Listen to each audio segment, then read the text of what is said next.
Salam Bapak Ibu Saudaraku di dalam Yesus Kristus. Apa kabar semua? Kita bertemu lagi di dalam ibadah mingguan kita, di dalam ibadah online streaming di Gereja Hosana. Kita bersyukur kepada Tuhan karena Tuhan sudah memelihara kita minggu lalu dan minggu ini. Saya mau mendorong semua jemaat semua untuk teruslah di dalam pembacaan Alkitab setiap hari, berdoa bersama keluarga, dan juga mengikuti kebaktian ibadah doa kita pada setiap hari Jumat pada jam 9 malam. Kita harap saudara-saudara bisa bergabung dengan kita di dalam prayer meeting ini. Saya mengundang setiap kita untuk bersama-sama dengan kita semua di dalam persekutuan doa pada setiap hari Jumat. Khususnya pada minggu ini kita merayakan Minggu Pantekosta. Jadi kita mau berdoa untuk pemimpin-pemimpin gereja dan juga pemain-pemain musik, pemimpin pujian serta penyampai firman Tuhan pada pagi hari ini.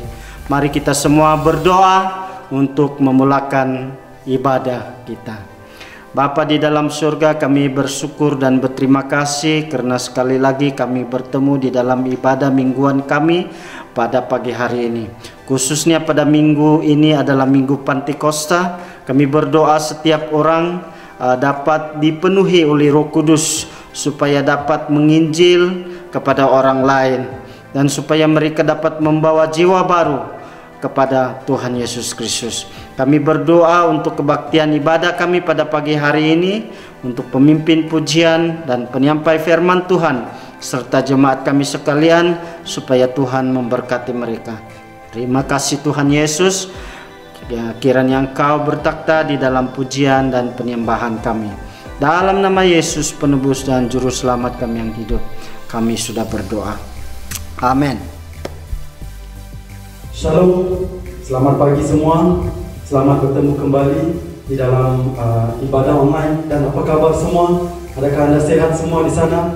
Dan sebelum kita memuji dan menyembah Tuhan, terlebih dahulu mari kita siapkan hati kita untuk memuji dan menyembah Tuhan di dalam ibadah online. Oh, saya terlupa, selamat hari Pentakosta bagi semua jemaat yang ada di mana saja Anda semua berada. Biarlah Anda di dalam perlindungan Tuhan dan di dalam damai sejahtera Tuhan. Oke, mari kita siapkan hati kita. Mari kita berdoa terlebih dahulu. Bapa di dalam di surga, terima kasih buat kebaikan kemurahan-Mu pada saat ini, karena kami dapat memuji dan menyembah-Mu di tempat ini Tuhan. Karena kami di mana saja kami berada, kami dapat memuji dan menyembah-Mu sebagai Tuhan, sebagai Allah yang benar di dalam kehidupan kami. Hari ini Tuhan, kami sangat diberkati karena kami dapat memuji dan menyembah-Mu di tempat ini Tuhan. Tuhan Yesus, kami serahkan kebaktian ini ke dalam tangan-Mu. Biarlah Engkau hadir di setiap kami, biarlah Engkau yang melawati kami. Walaupun hanya ini sekadar ibadah online, tapi biarlah Engkau hadir, hadirat-Mu hadir di dalam kami Tuhan, supaya kami dapat memuji dan menyembah-Mu dengan sukacita. Terima kasih Tuhan, terpuji nama-Mu. Di dalam nama Tuhan Yesus, kami serahkan waktu dan saat ini dalam tangan-Mu. Haleluya Yesus, amin. Oke, mari kita bangkit berdiri, kita memuji Tuhan dan kita angkat pujian. Hari ini kurasa bahagia.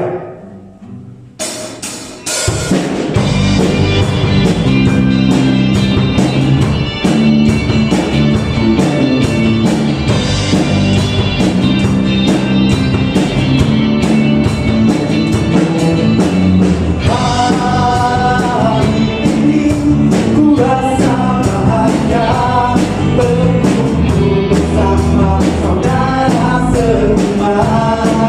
katakan Tuhan Yesus.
yang dapat memisahkan kita. Oh, oh, kau sahabatku, kau saudaraku, tiada yang dapat memisahkan kita. Oh, oh, kau sahabatku, kau saudaraku, tiada yang dapat memisahkan kita. Tiada yang dapat, tiada yang dapat memisahkan kita. Tiada yang dapat memisahkan kita. Haleluya.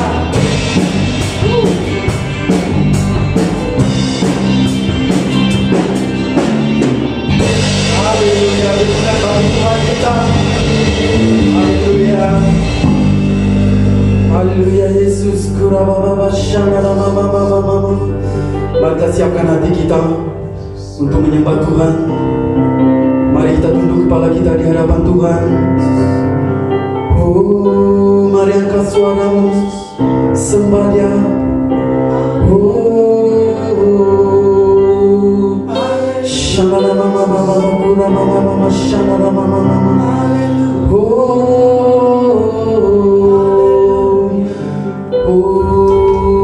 Terima kasih Tuhan. Biarkan Roh Kudus-Mu Tuhan hadir di tempat ini. Di saat kami memuji dan menyembah-Mu Tuhan, biarkan Roh menjamah setiap kami yang ada di tempat ini Tuhan. Haleluya Yesus. Kita pujian Roh Kudus, Kau hadir di tempat ini. Haleluya Yesus. Haleluya. Haleluya. Roh Kudus, Kau hadir di sini. Roh Kudus, ku mengasihi-Mu.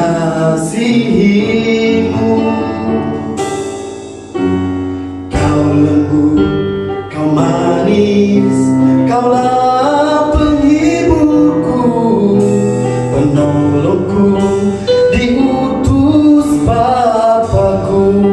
Roh Kudus, Kau hadir di tempat ini. Roh Kudus, Kau hadir di sini. Roh Kudus, ku mengasihi-Mu.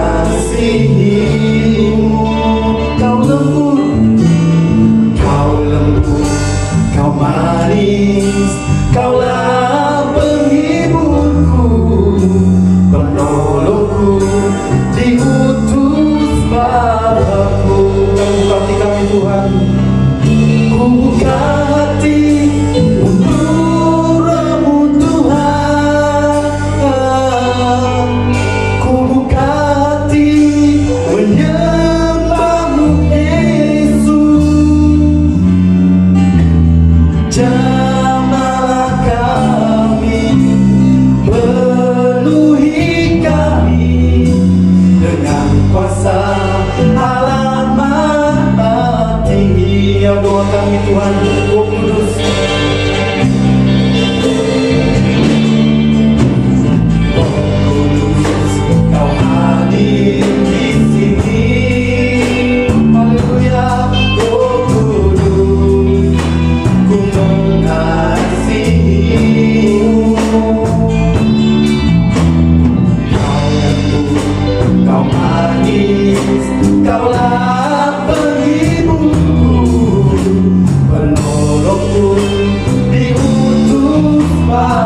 hadir di tempat ini Tuhan. Mengurapi kami setiap kami yang ada di tempat ini, maupun di mana saja anak-Mu berada Tuhan. Biarlah hadirat-Mu memulihkan keadaan kami Tuhan. Seperti mana Engkau memulihkan keadaan Sion, seperti ini pula Tuhan Engkau memulihkan keadaan kami. Saat kami yang lemah saat ini dikuatkan ya Tuhan. Haleluya Yesus Tuhan. Mengalirlah kuasa-Mu Tuhan di tempat di mana kami berada. Haleluya Yesus. Inilah doa kami Tuhan di hadapan-Mu. Terima kasih Tuhan. Haleluya, mengalir kuasa Roh Kudus-Mu. Kurababa shanda rababa dianda rababa shanda rababa kurababa shanda rababa dianda. Mengalirlah kuasa Roh Kudus. Mengalirlah di tempat ini. Mengalirlah Roh Kudus. Pulihkanku. Mengalir, haleluya. Mengalirlah kuasa Roh Kudus. Mengalirlah di tempat ini. Mengalirlah Roh Kudus. Pulihkanku. Mengalirlah kuasa Roh Kudus. Mengalirlah di tempat ini. Mengalirlah Roh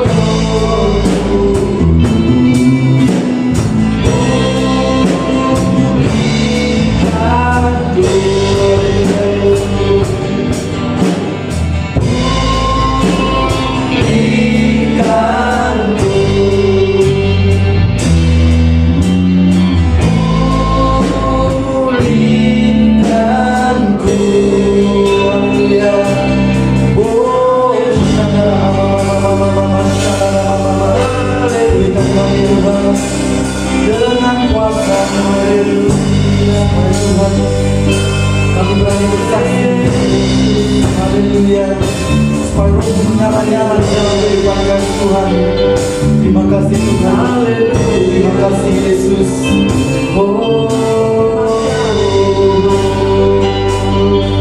Haleluya.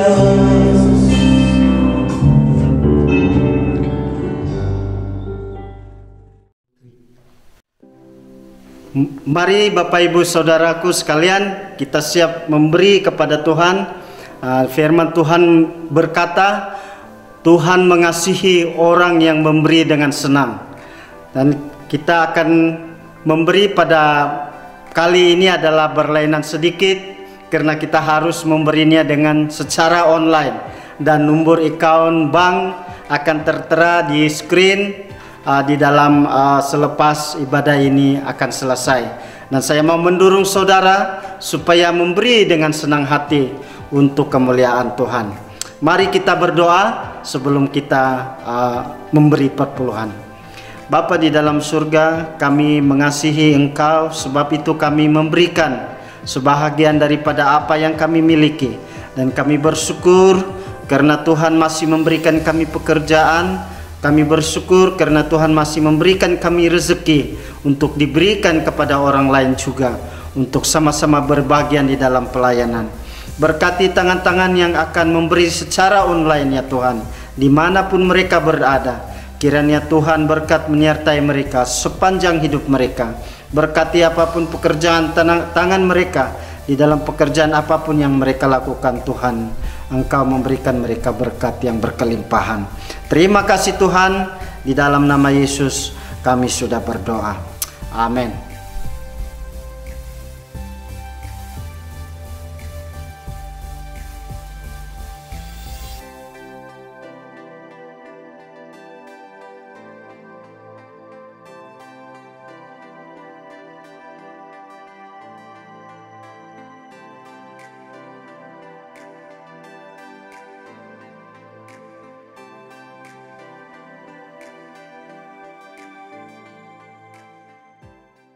Halo saudara-saudari, kita berjumpa lagi pada hari ini. Nah, hari ini orang-orang percaya merayakan hari Pentakosta. Hari ini memperingatkan orang-orang percaya bahawa apa yang telah berlaku pada hari Pentakosta. Akan tetapi yang lebih pentingnya, adakah kita benar-benar mengerti apakah maksudnya hari Pentakosta? Dan bila kita sudah tahu maksudnya, apakah yang harus diperbuat oleh kita pada hari ini? Apakah dia mengingatkan kita supaya melakukan sesuatu ya bila kita berada di dalam dunia ini? Baik, sebelum kita baca firman Tuhan, baik kita naikkan satu doa dulu ya. Haleluya. Mari kita berdoa. Terima kasih ya Bapa di syurga. Kami bersyukur dan berterima kasih kerana telah menerima berkat daripada Engkau ya Bapa. Kami juga telah menerima kasih karunia. Saat ini ya Bapa, kami masih mengadakan kebaktian secara online. Dan Bapa, saya berdoa bahawa Roh Kudus-Mu akan membimbing setiap orang yang mendengar ya, setiap orang yang berada dan mengikuti kita secara online, bahawa Engkau akan juga memberkati mereka yang dengan sepenuhnya dan segenapnya dalam hidup mereka. Terima kasih Roh Kudus, bimbinglah kami dan berikan pengertian kepada kami, bukan hanya pada otak kita tetapi dalam hati kita. Jadi terima kasih dan kami naikkan doa ini dalam nama Tuhan Yesus Kristus. Amin. Amin. Haleluya. Sekali lagi, selamat pagi. Kali ini, mungkin kali yang ke-10 kita adakan kebaktian secara online. Saya tahu bahawa banyak orang-orang Kristian mau kembali kepada gedung ataupun bangunan gereja. Tetapi harus kita faham bahawa bila Yesus mendirikan atau membina gerejanya, Yesus tidak membina sebuah bangunan ataupun sebuah gedung.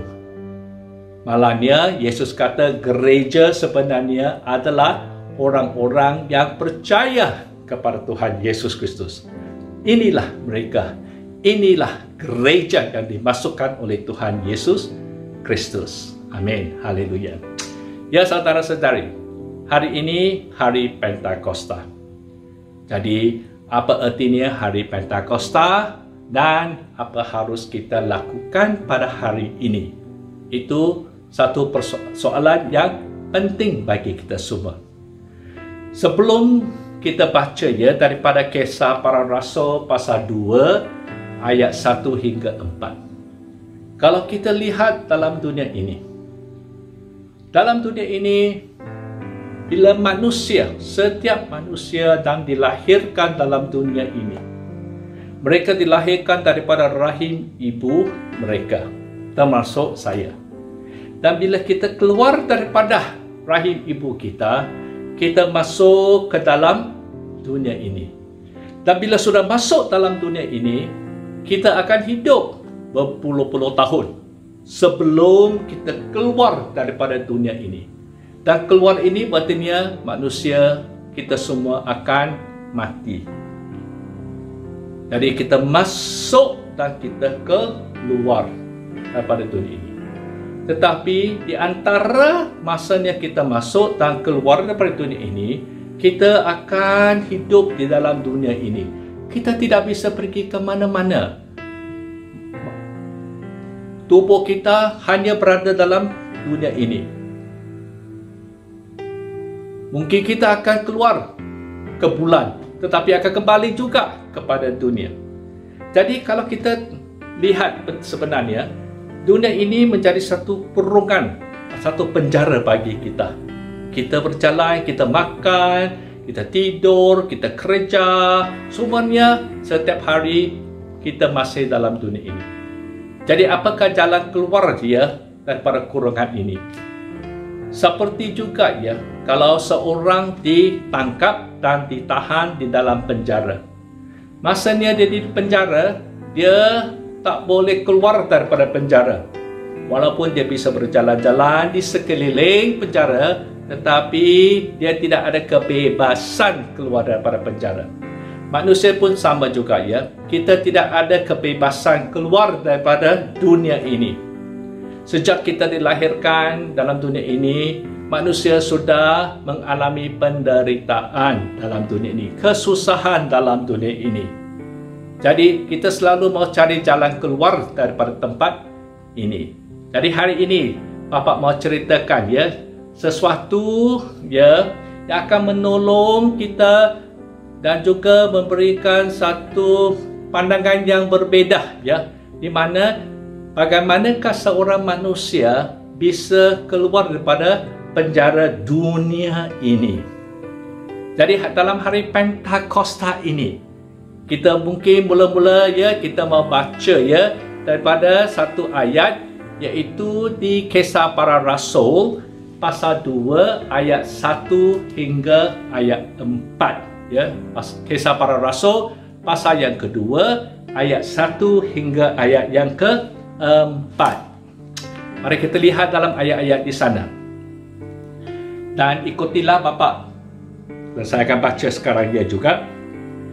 Ketika tiba hari Pentakosta, semua orang percaya berkumpul di satu tempat. Tiba-tiba turunlah dari langit suatu bunyi seperti tiupan angin keras yang memenuhi seluruh rumah di mana mereka duduk. Dan tampaklah kepada mereka lidah-lidah seperti nyala api yang bertebaran dan hinggap pada mereka masing-masing. Maka penuhlah mereka dengan Roh Kudus, ya, penuhlah mereka dengan Roh Kudus. Lalu mereka mulai berkata-kata dalam bahasa lain seperti yang diberikan oleh Roh itu kepada mereka yang menyatakannya.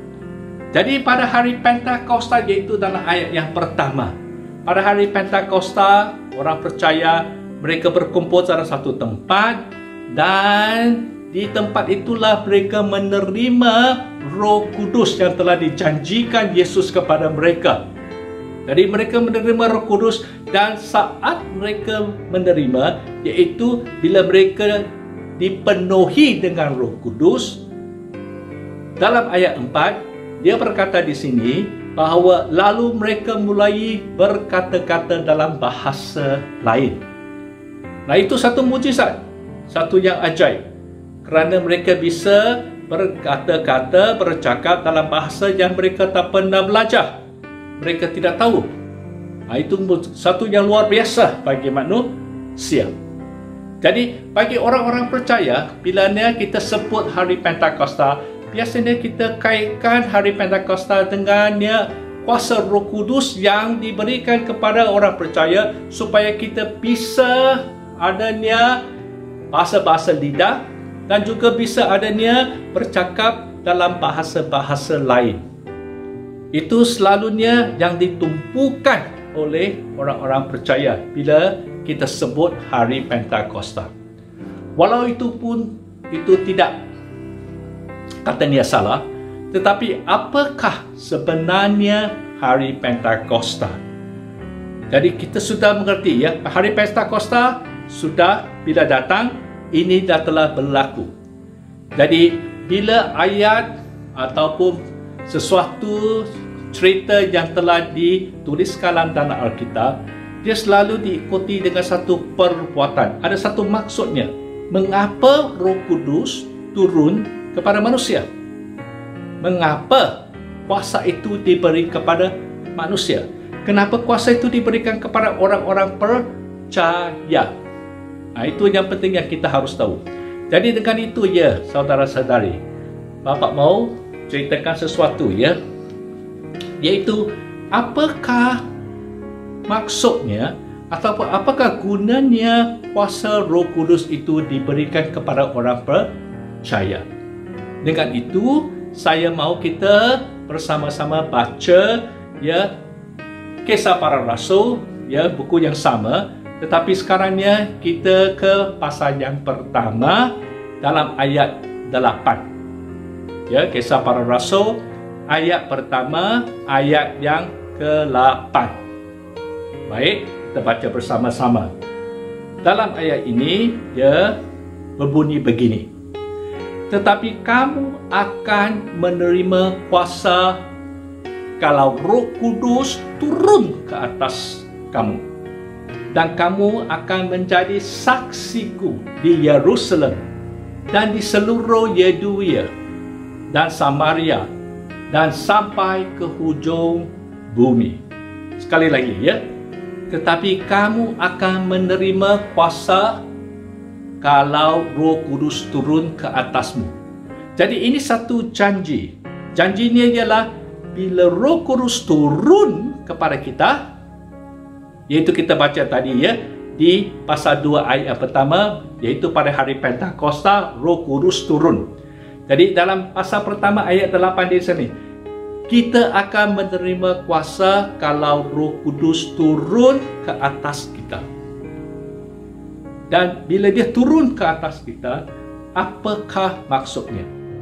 Dan kalau kita baca terusnya, dia dalam ayat 8, dia bilang, dan kamu akan menjadi saksiku. Jadi dengan kuasa Roh Kudus ini, kita harus menjadi saksi Yesus Kristus. Dan saksi Yesus Kristus ini bukan hanya di tempat mereka berada, tetapi di Yerusalem, di Yudea, dan juga di Samaria, dan juga sampai ke hujung bumi. Nah, apa maksudnya kalau kita menjadi saksi Yesus Kristus? Berartinya seorang saksi, dia akan memberikan keterangan berkenaan dengan sesuatu atau seseorang. Jadi untuk menjadi saksi Yesus Kristus berarti kita harus memberikan keterangan berita mengenai Yesus Kristus. Jadi dengan kuasa Roh Kudus kita menjadi saksi. Ya. Kuasa Roh Kudus itu bukan hanya kita berbahasa lidah ataupun berbahasa lain. Tetapi kuasa itu, ya, yang penting ialah supaya kita akan menjadi saksi kepada Yesus Kristus. Ya, saudara-saudari, kerana dengan ini pasal pertama ayat 8, janji yang diberikan, tadi kita baca dalam pasal yang kedua ayat 1 hingga 4 bahawa Roh Kudus turun. Bila dia turun, ya, dalam pasal yang kedua, bukan hanya murid-muridnya bisa berbahasa lain, tetapi yang pentingnya ialah dalam ayat 14, iaitu pasal 2 ayat 14 Kisah Para Rasul. Di sini kita baca bersama-sama. Maka bangkitlah Petrus, berdiri dengan ke-11 rasul itu, dan dengan suara yang nyaring dia berkata kepada mereka, hai kamu orang Yahudi dan kamu semua yang tinggal di Yerusalem, ketahuilah dan camkanlah perkataanku. Jadi di ayat yang ke-14, kalau anda ada Alkitab, ya, daripada ayat 14, Petrus dia bangun dan dia terus memberitakan sesuatu. Petrus sudah terima Roh Kudus. Petrus sudah terima kuasa Roh Kudus. Dan dia tidak duduk diam. Dia bukan hanya dia pakai bahasa lain untuk buat apa? Untuk memberitakan Yesus Kristus. Ayat 14, ya. Petrus, ya, dia bangun dan dia mulai dengan suara yang nyaring. Dia berkata, dia mulai menceritakan tentang Yesus Kristus. Jadi bila kita ada kuasa Roh Kudus, itulah kita menjadi saksi Yesus Kristus, seperti Petrus telah lakukan. Dan kalau kita baca daripada ayat 15 sampai ke akhir pasal yang kedua, kita akan ketahui bahawa Petrus telah menceritakan tentang datangnya Yesus Kristus. Yesus mati, Yesus dikuburkan, dan Yesus dibangkitkan, dan Yesus kembali ke syurga. Petrus mau memberitakan berita baik kepada orang ramai. Itulah kuasa Roh Kudus. Itulah kuasa yang telah diberikan pada hari Pentakosta. Dari hari Pentakosta ini bukannya hari ini saja, tapi hari Pentakosta ini telah bermula daripada Kisah Para Rasul pasal kedua ayat 1 hingga 4. Bahawa setiap orang yang percaya kepada Yesus Kristus akan menerima kuasa ini untuk menjadi saksi kepada Yesus Kristus. Dan menjadi saksi kerana apa?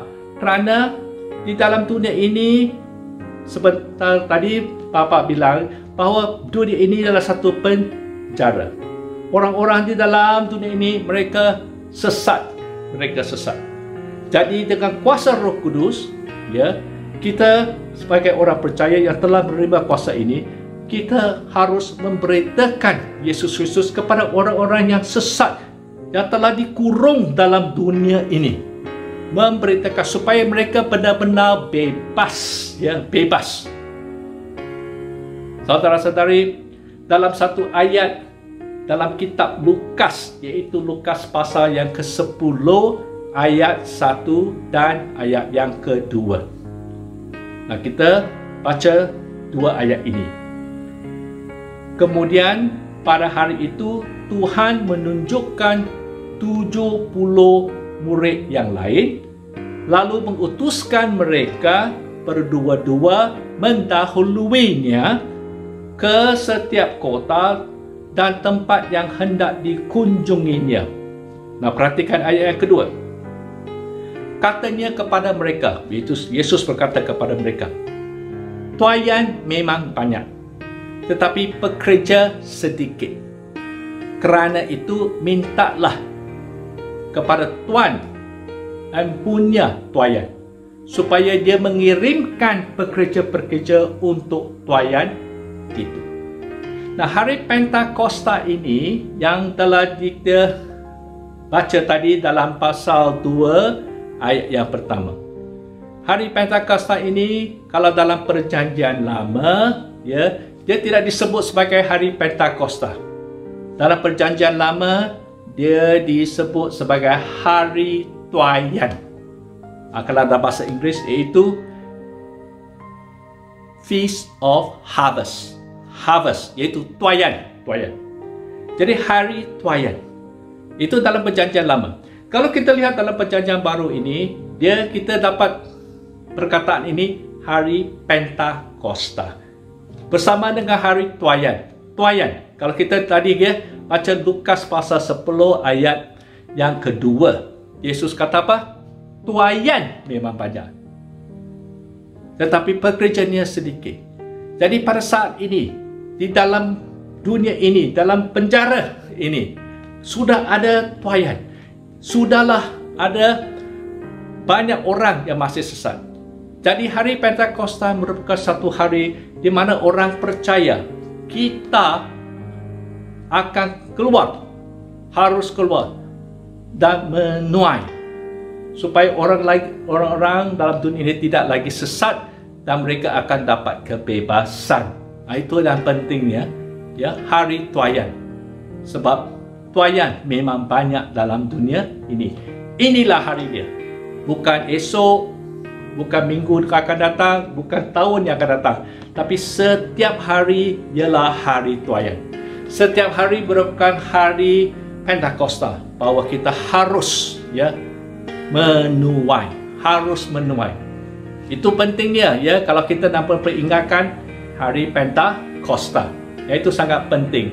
Jadi bagi orang-orang yang percaya, ya, kita harus mengerti Pentakosta ini bukan, sekali lagi Pak kata, ya, bukan hanya bahawa kita ada mempunyai kuasa berbahasa lain ataupun bahasa-bahasa lidah. Apa yang telah diberikan kepada kita semua Apakah Tuhan memberkati kita? Apakah yang telah Tuhan memberkati kita dengan kasih karunia-Nya, dengan kuasa-kuasa-Nya? Lebih-lebih lagi ini memperingatkan pada hari Pentakosta, kuasa Roh Kudus turun kepada manusia. Kerana tanpa Roh Kudus, tanpa ada kuasa itu.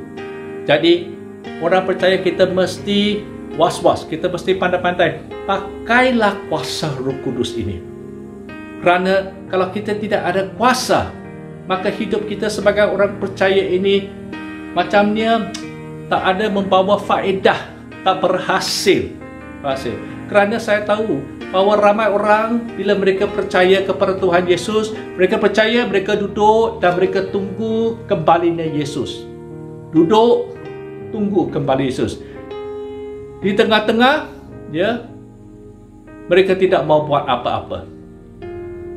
Jadi, kita lihat banyak orang percaya bahawa hidup mereka tidak berkuasa, tidak diberkati, susah, kerana mereka tidak tahu memakai ataupun pakai kuasa Roh Kudus. Bila kita menggunakan kuasa ini sangat kuat, ya. Bukan kuasa-kuasa dunia ini, bukan kuasa-kuasa askar, bukan kuasa-kuasa kerajaan ataupun negara-negara, tapi inilah kuasa yang Bapa kita telah berikan kepada Yesus Kristus semasanya berada dalam dunia ini. Roh Kudus telah diutuskan kepada kita semua supaya Dia akan membimbing kita. Bila kita baca firman Tuhan, kita bisa dapat pengertian. Dan bila kita rasa dalam hidup kita telah berbuat dosa ataupun akan berbuat dosa ataupun ingin berbuat dosa, maka Roh Kudus akan membimbing kita. Dia akan menghalang kita. Dia akan berbicara sama kita supaya kita tidak melakukan kesalahan ataupun pelanggaran itu. Itunya tugas Roh Kudus yang telah disampaikan kepada manusia. Jadi, saudara-saudari, bila kita percaya kepada Tuhan Yesus, kita juga percaya kepada Roh Kudus. Hari Minggu ini, hari Pentakosta. Peringatkanlah bahawa dalam hari itu di mana Tuhan telah mencurahkan, Allah Bapa kita telah mencurahkan Roh-Nya kepada manusia. Dan Roh yang datang dengan kuasa Roh Kudus. Pakailah, bukan untuk disimpan, tetapi untuk dipakai oleh kita semua. Untuk apa? Untuk menjangkau, untuk memberitakan kabar sukacita. Jadi kita gunakan hidup kita supaya banyak orang yang telah dikurung dalam dunia ini juga akan dapat kebebasan selepas mereka menerima kebenaran berkenaan dengan Yesus Kristus. Amin. Ya, jadi sama-sama kita bergandeng tangan supaya kita juga memberitakan kabar sukacita kepada orang ramai. Saat ini biarlah Bapa tutup dengan satu doa bagi kita semua. Ya Allah Bapa kita di syurga, terima kasih dengan tulisan yang Engkau telah berikan kepada manusia. Kita faham ya Bapa, hari Pentakosta ini ialah hari untuk memperingatkan manusia, memperingatkan orang-orang percaya bahawa kita ada kuasa Roh Kudus, dan dengan kuasa ini kita bisa keluar dan kita bisa membawa kabar sukacita berkenaan dengan Yesus Kristus kepada orang-orang yang belum lagi kenal, belum lagi dengar pasal Yesus Kristus. Ya Bapa, saya juga berdoa walaupun wabak COVID-19 ini masih berada di dalam Malaysia, dan saya berdoa Engkau akan terus menjagai orang-orang dalam negara ini. Biarlah Engkau juga menjagai, membimbing pihak-pihak pemerintah, pihak-pihak berkuasa bila mereka menjalankan tugas dengan adil dan saksama. Berkatilah saudara-saudari semua yang telah mendengar firman-Mu, dan pada minggu yang akan datang biarlah Engkau akan membawa kita semua dalam satu persekutuan untuk mendengar lebih lagi daripada firman Engkau. Terima kasih, dan kami naikkan doa ini kepadamu dalam nama Tuhan Yesus Kristus, Penyelamat kami. Amin. Amin, saudara. Terima kasih.